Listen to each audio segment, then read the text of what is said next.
大きな円盤をいい感じに発射できる強い兵器にしたいので、うまくできたな。チャンネル登録してもらえると嬉しいです。それでは作っていきましょう。大きい円盤をうまく飛ばすために、こんな感じで2つのロケットエンジンを燃料につけることで、ロケットエンジンからの噴射でくるくる回転しながら浮かぶようにしてみましょう。こちらに電気を流すと、くるくる回りながら吹き飛んでいきました。でも形が悪いせいか縦に回転してしまうの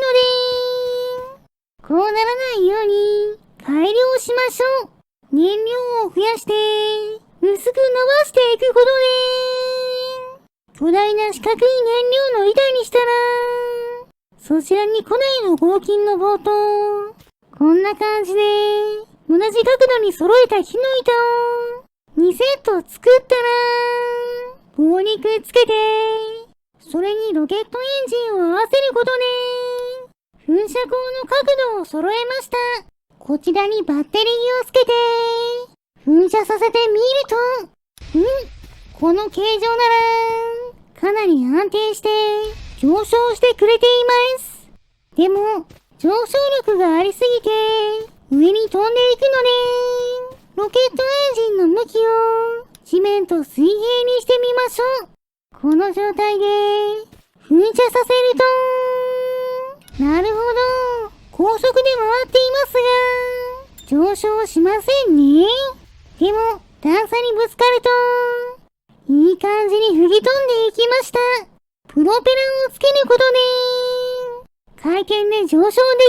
うにしてみましょう。早速バッテリーをつけると、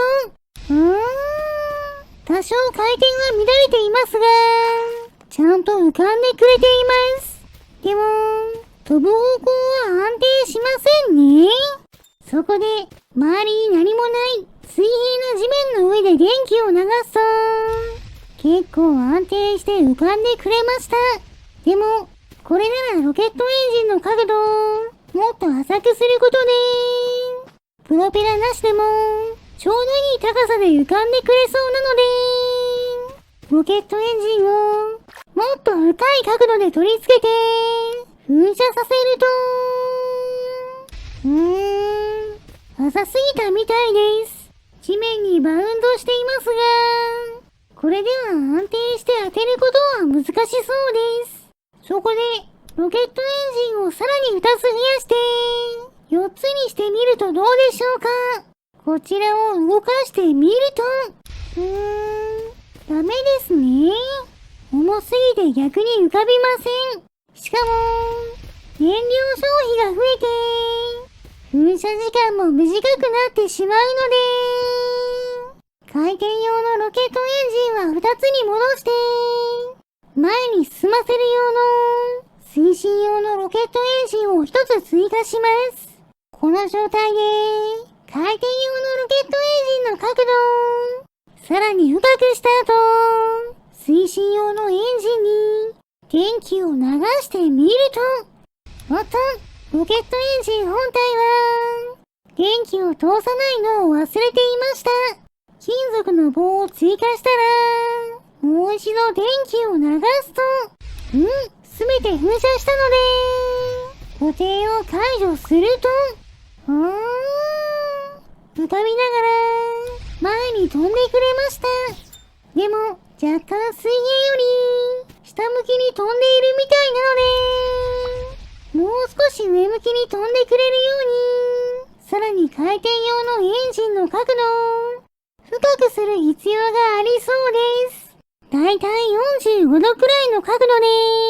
ロケットエンジンを付け直した後、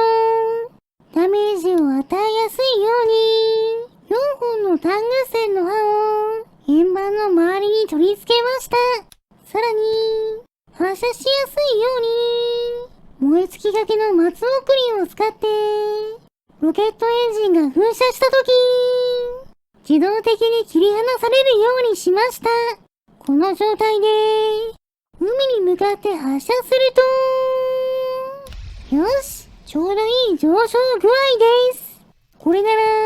攻撃に使えそうなので、遠くにある木を狙って、発射してみると、いい感じに飛んで、破壊してくれました。16万ダメージを超えてい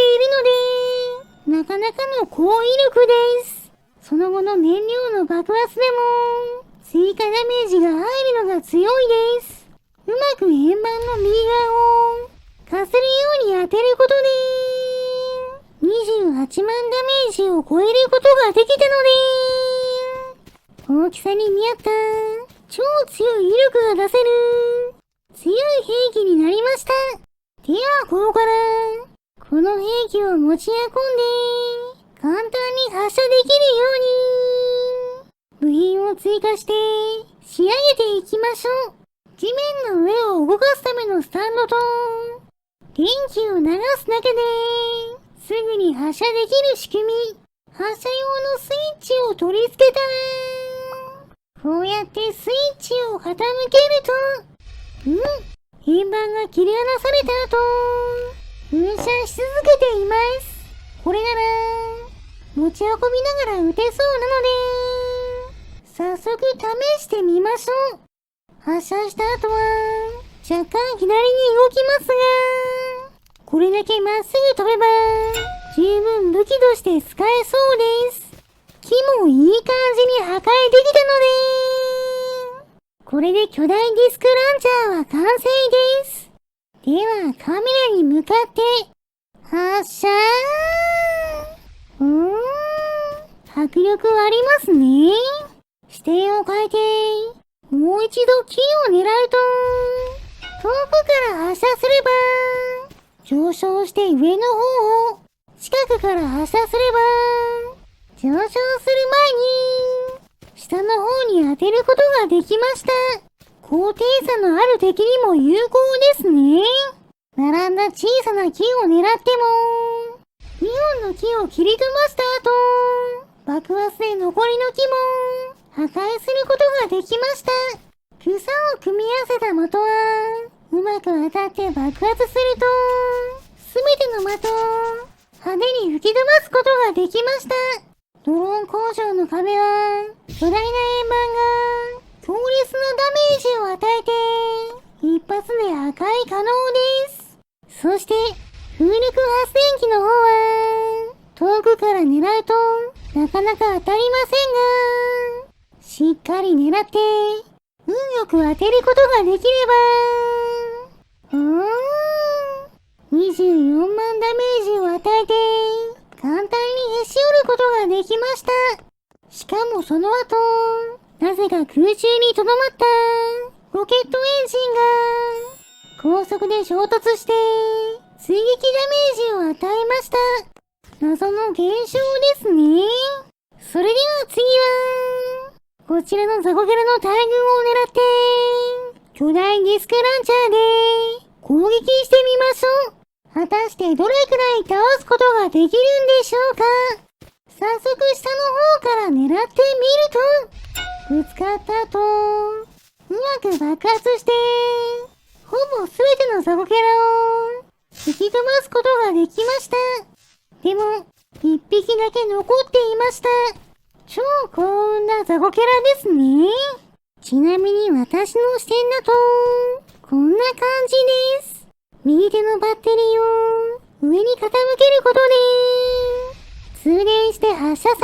ます。ぶつかった後にうまくロケットエンジンから燃料に引火すれば爆発で追加ダメージです。それでは最後はイエロースライムに効くようにガラスの板を4枚追加したらこちらの巨大スライムを狙って発射してみましょう。果たして倒すことはできるんでしょうか。早速当たるところで発射するとやったー 55,861 ダメージ。巨大スライムを倒しました。巨大な円盤についたガラスの板が高速でぶつかって大ダメージを与えてくれたみたいです。それでは、この勝利を祝して、スライムを燃やしてしまいましょう。燃えるものを集めてきて、火をつけます。いい感じに燃えていますね。よし、スライムも美味しそうに焼けたので、食べてしまいましょう。もちろん、今回頑張ってくれた、巨大ディスクランチャーさんにも、お裾分けしてあげます。はい、どうぞ。今回の動画はここまでです。面白かったと思ったら、チャンネル登録、高評価をしていただけると嬉しいです。リクエストなど、コメントもお待ちしていますね。それでは皆さん、まー